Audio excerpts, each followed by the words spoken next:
एक समय की बात है जब दुनिया तेजी से बदल रही थी।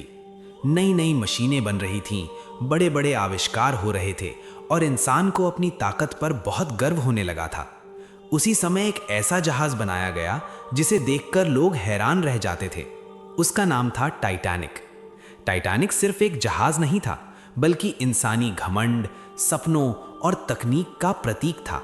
इसे व्हाइट स्टार लाइन नाम की कंपनी ने बनवाया था। इसे बनाने में हजारों लोगों ने दिन रात मेहनत की थी। जब ये बनकर तैयार हुआ तो इसे दुनिया का सबसे बड़ा और सबसे शानदार जहाज कहा गया। इस जहाज में हर तरह की सुविधा मौजूद थी। बड़े बड़े कमरे, शानदार डाइनिंग हॉल, संगीत, खेल कूद की जगह और यहाँ तक कि स्विमिंग पूल भी था। अमीर लोगों के लिए ये किसी महल से कम नहीं था। वहीं गरीब लोग भी इसमें सवार थे, जो एक नए जीवन की तलाश में अमेरिका जा रहे थे। 10 अप्रैल 1912 का दिन था।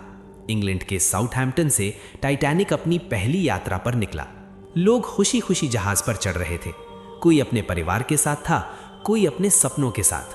किसी को नहीं पता था कि ये यात्रा इतिहास बन जाएगी। पहले कुछ दिन बहुत ही अच्छे बीते। जहाज के अंदर हंसी खुशी का माहौल था। लोग गा रहे थे, खा रहे थे, नाच रहे थे। हर किसी को लग रहा था कि ये यात्रा कभी खत्म ना हो। लेकिन 14 अप्रैल की रात धीरे धीरे करीब आ रही थी।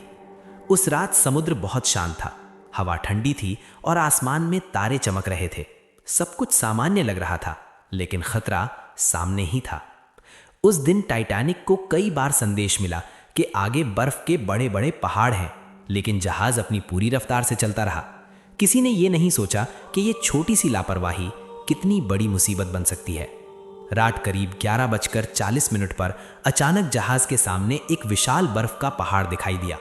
उसे देखकर तुरंत जहाज को मोड़ने की कोशिश की गई, लेकिन जहाज बहुत बड़ा था और उसकी गति तेज थी। वो समय पर पूरी तरह नहीं मुड़ सका। कुछ ही सेकंड में टक्कर हो गई। ये टक्कर इतनी जोरदार नहीं थी कि सब लोग गिर जाएं, लेकिन जहाज के नीचे के हिस्से में बड़ा नुकसान हो गया। बर्फ ने जहाज के कई हिस्सों को फाड़ दिया। धीरे धीरे पानी अंदर भरने लगा। शुरू में लोगों को लगा कि सब ठीक है, लेकिन कुछ ही देर में सच्चाई सामने आने लगी।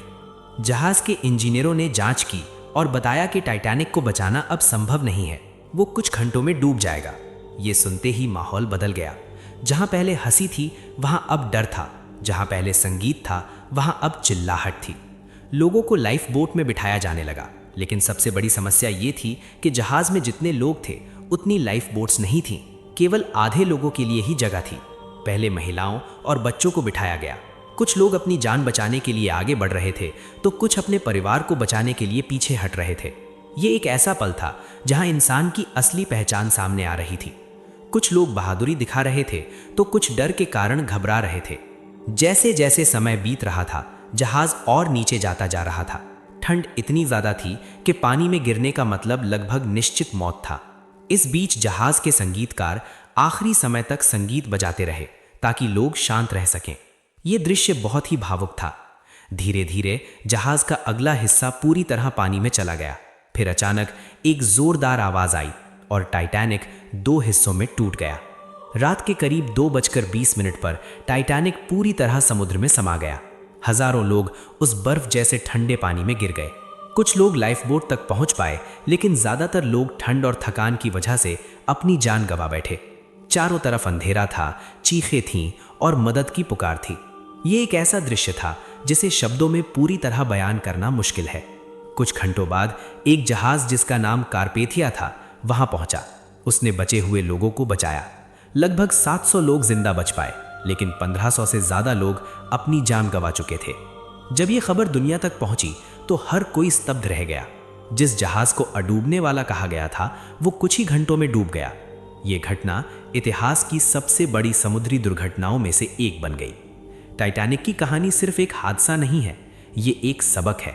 ये हमें सिखाती है कि चाहे इंसान कितना भी आगे क्यों न बढ़ जाए, प्रकृति के सामने वो हमेशा छोटा ही रहेगा। और सबसे बड़ी बात, ये कहानी हमें ये भी सिखाती है कि घमंड का अंत हमेशा दुखद होता है। आज भी टाइटैनिक समुद्र की गहराइयों में पड़ा है और उसकी कहानी लोगों के दिलों में जिंदा है।